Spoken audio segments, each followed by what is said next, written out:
Welcome to NEET Chennai. இந்த வீடியோல நம்ம எதை பத்தி பார்க்க போறோம்னா, எம்சிசி 2025 ரவுண்ட் 1க்கு வந்து ஷெட்யூல் வந்து எக்ஸ்டெண்ட் பண்ணிட்டாங்க. இதுல மாற்றம் சேஞ்சஸ் நடந்திருக்கு. இதை பத்தி கம்ப்ளீட் டீடைல் தான் தெரிஞ்சுக்க போறோம். இப்போ எம்சிசி ரவுண்ட் 1 நடந்துட்டு இருக்கு. இந்த ஷெட்யூல் வந்து கொடுத்திருந்ததுல இருந்து சில மாற்றங்கள் கொடுத்திருக்காங்க. அதாவது டேட்டை வந்து எக்ஸ்டெண்ட் பண்ணிருக்காங்க. அதுக்கான அப்டேட் என்னன்னு தான் நம்ம இங்க வந்து தெரிஞ்சுக்க போறோம். இது பாத்தீங்கன்னா இதுக்கு நம்ம வந்து mcc.nic.in இந்த வெப்சைட் போறோம். அதுல பாருங்க மெடிக்கல் கவுன்சிலிங் கமிட்டி, இதுல வந்து யூஜி மெடிக்கல் அந்த லிங்கை கிளிக் பண்ணிட்டு கீழே வரான் நியூஸ் அண்ட் ஈவெண்ட்ஸ்னு இந்த லிங்க் இருக்கு பாருங்க. இதுக்கு கீழே தான் அந்த நோட்டீஸ் கொடுத்திருக்காங்க. அதான் ஃபர்ஸ்ட் லிங்க். இந்த ஃபர்ஸ்ட் லிங்க் நான் ஓபன் பண்றேன். ஓபன் பண்ணா இதான் அந்த நோட்டீஸ். இதான் வந்து அர்ஜென்ட் அட்டென்ஷன் ஃபார் கேண்டிடேட்ஸ் கொடுத்துருக்காங்க. இதுல முதல் சீரியல் நம்பர் ஃபர்ஸ்ட் பாருங்க, registration and payment for round 1. அதுக்கு வந்து டேட்டா வந்து எக்ஸ்டெண்ட் பண்ணிருக்காங்க. Registration facility extended up to 31 ஜூலைன்னு சொல்லிட்டாங்க. 31 அது வரைக்கும் எக்ஸ்டெண்ட் பண்ணாங்க. அதே மாதிரி பேமெண்ட்டுக்கும் அதே ரேட்டு 31 ஜூலைல வந்து 3 PM வரைக்கும் நீங்க வந்து பேமெண்ட் பண்ணலாம். சோ இப்போ ரெஜிஸ்ட்ரேஷன் பேமெண்ட்டுக்கு டைம் எக்ஸ்டெண்ட் பண்ணிட்டாங்கன்னு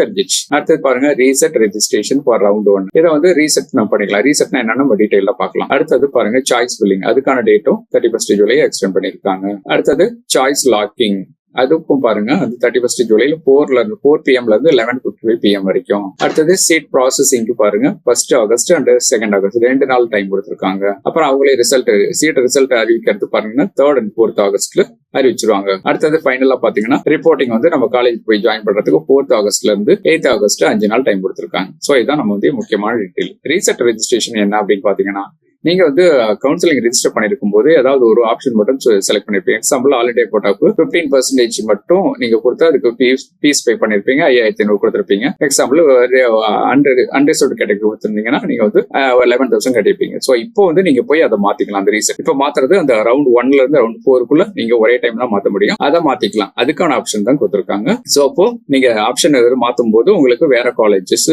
டீடைல்ஸ் உங்களுக்கு கிடைக்கும் ஆப்ஷன்ஸ். அதுதான் வந்து ரீசெட் ரெஜிஸ்ட்ரேஷன். இந்த வீடியோ பிடிச்சிருந்தா உங்க ஃப்ரெண்ட்ஸுக்கு ஷேர் பண்ணுங்க. டவுட் இருந்தா இந்த கான்டாக்ட் டீடைல எங்களை அப்ரோச் பண்ணுங்க. நம்ம பாத்தீங்கன்னா NEET repeaters course and crash course connect பண்றோம். அதை பத்தி டவுட்டோ புரிய இருந்தா இந்த நம்பர்ல எங்களை அப்ரோச் பண்ணுங்க. Thank you, all the best.